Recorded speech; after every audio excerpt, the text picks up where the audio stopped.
Le mage du mépris et sa plume insuffle quelques idées lourdes à enclume.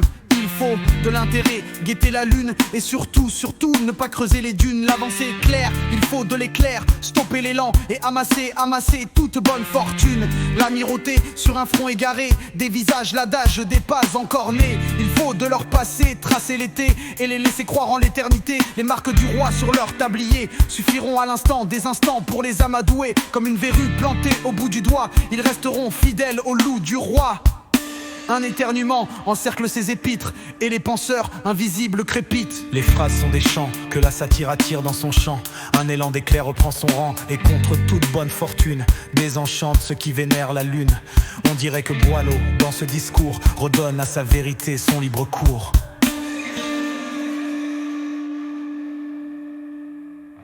Les phrases sont des chants que la satire attire dans son chant. Avec simplicité et amertume, il se penche sur l'éternité qu'il n'a pas côtoyée. Il projette, il enfante avec des mots démasqués ceux qui le hantent au berceau de son tablier. Les mots sont des phrases que la satire attise au tout venant. La dune dans son élément et le trésor affiché de tous les moments. À pas feutrer, Boileau entend que le siècle de son éternité n'est pas que florissant.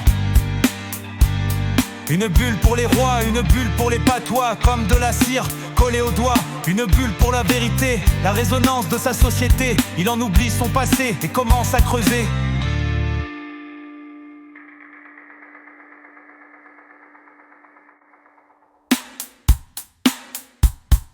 Les mots sont des phrases que la satire attise au tout venant. Les phrases sont des chants que la satire attire dans son chant.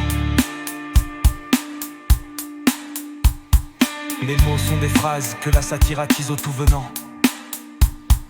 Les phrases sont des chants que la satire attire dans son chant. Les phrases sont des chants que la satire attise au tout venant.